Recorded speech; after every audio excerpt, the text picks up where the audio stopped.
15 million to 20 million के बीच Indians की death British प्रेरित अकालों में भुखमरी से हुई थी।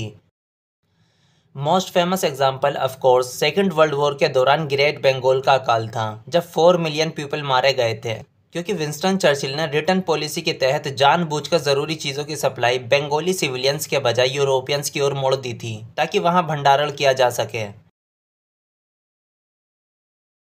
चर्चिल ने कहा था, अल्प पोषित बंगालियों की भुखमरी मजबूत यूनानियों की तुलना में बहुत कम मायने रखती है। ये चर्चिल का एक्चुअल कोट है।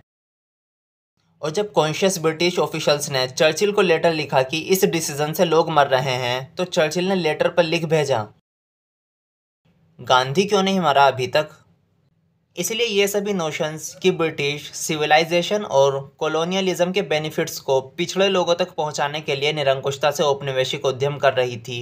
मुझे माफ़ करिए, 1943 में चर्चिल का बिहेवियर उन कई एग्जाम्पल्स में से एक है जो इस मिथ को उजागर करता है। और जैसा कि औरों ने भी बताया है, violence and racism colonial experience की रियलिटी थी।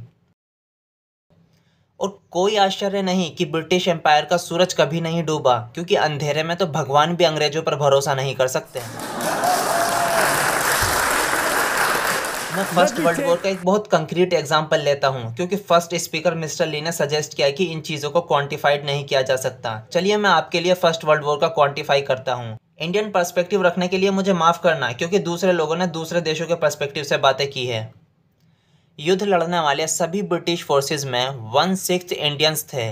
54,000 इंडियंस ने अपनी जानें गंवाई और 65 घायल हुए, और 4,000 या तो मिसिंग थे या जेल में थे। इंडियन टैक्स पेयर्स को 100 मिलियन पाउंड देने पड़े।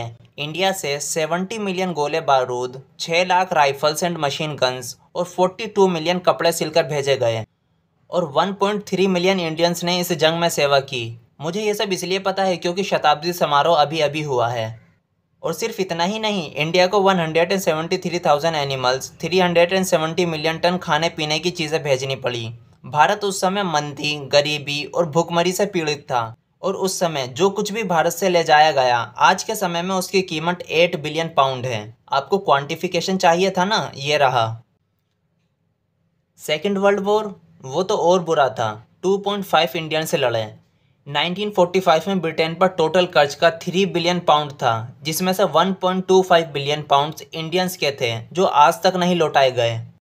किसी ने स्कॉटलैंड का जिक्र किया था, लेकिन सच्चाई यह है कि वास्तव में कॉलोनियलिज्म ने ही स्कॉटलैंड के साथ आपके हाथ मजबूत किए थे। 1707 में स्कॉट्स ने उपनिवेश को ख़त्म करने की कोशिश की थी, लेकिन वे असफल रहे, और फिर आपको इंडिया मिल गया, जहां स्कॉट्स के लिए भरपूर रोजगार था।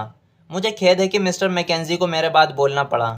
इस औपनिवेशिक उद्यम में सोल्जर्स, व्यापारी, एजेंट्स और एम्प्लॉयज़ के रूप में उनकी कमाई ने स्कॉटलैंड को समृद्ध किया। इसी के चलते स्कॉटलैंड पॉवर्टी से बाहर निकला, और अब जब आपके पास इंडिया नहीं है तो आपके संबंध उनसे ढीले पड़े हुए हैं।